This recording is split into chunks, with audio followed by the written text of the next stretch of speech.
As soon as Pharaoh Khufu ascended the throne circa 2575 BCE, work on his eternal resting place began. The structure's architect, Hemiunu, determined he would need 20 years to finish the royal tomb. But what he could not predict was that this monument would remain the world's tallest man-made structure for over 3,800 years. To construct the Great Pyramid, Hemiunu would need to dig a 6.5-kilometer canal, quarry enormous amounts of limestone and granite, and use kilometers of rope to pull stones into place. Today, there are still vigorous debates about the exact methods the Egyptians employed, but we do know that first Hemiunu needed a construction site. The Egyptians spoke of death as going west like the setting sun, and the Nile's west bank had a plateau of bedrock that could support the pyramid better than shifting sand. In a brilliant time-saving move, masons carved the plateau itself to look like the stones used for the rest of the pyramid. With this level foundation in place, construction could begin. The project called for a staggering 25,000 workers, but fortunately, Hemiunu had an established labor supply. Egyptians were required to perform manual labor for the government throughout the year, and citizens from across the country came to contribute. Workers performed a wide range of tasks, from crafting tools and clothes, to administrative work, to back-breaking manual labor. But contrary to popular belief, these workers were not enslaved people. In fact, these citizens were housed and fed with rations better than the average Egyptian could afford. To complete the project in 20 years, one block of stone would need to be quarried, transported, and pushed into place every 3 minutes, 365 days a year. Workers averaged 10-hour days, hauling limestone from 2 different quarries. One was close to the site, but its fossil-lined yellow stone was deemed suitable only for the pyramid's interior.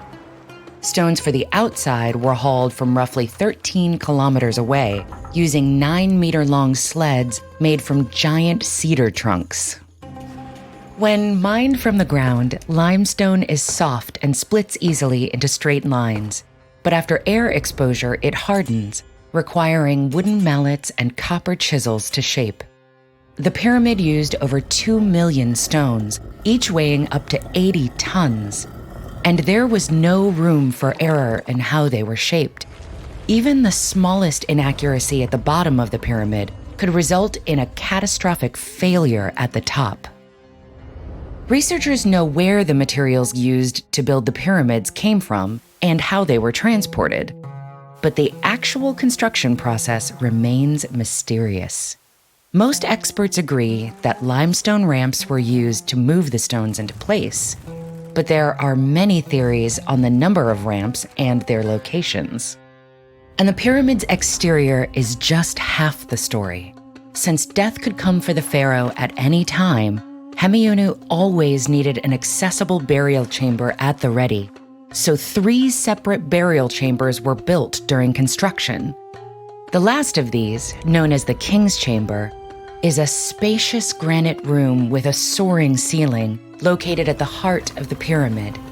It lay on top of an 8.5-meter-high passageway called the Grand Gallery, which may have been used as an ancient freight elevator to move granite up the pyramid's interior. Granite was used for all the pyramid's support beams. Much stronger than limestone, but extremely difficult to shape, workers used dolerite rocks as hammers to slowly quarry the stone. To ensure the granite beams would be ready when he needed them, Hemiunu dispatched 500 workers in the project's first year so that the material would be ready 12 years later. 5 stories of granite sit atop the king's chamber, preventing the pyramid from collapsing in on itself. Once complete, the entire structure was encased with white limestone, polished with sand and stone until it gleamed. Finally, a capstone was placed on top, covered with electrum and glimmering like gold, This peak shined like a second sun over all of Egypt. This video was made possible with support from Marriott Hotels. With over 590 hotels and resorts across the globe, Marriott Hotels celebrates the curiosity that propels us to travel. Check out some of the exciting ways Ted Ed and Marriott are working together and book your next journey at Marriott Hotels.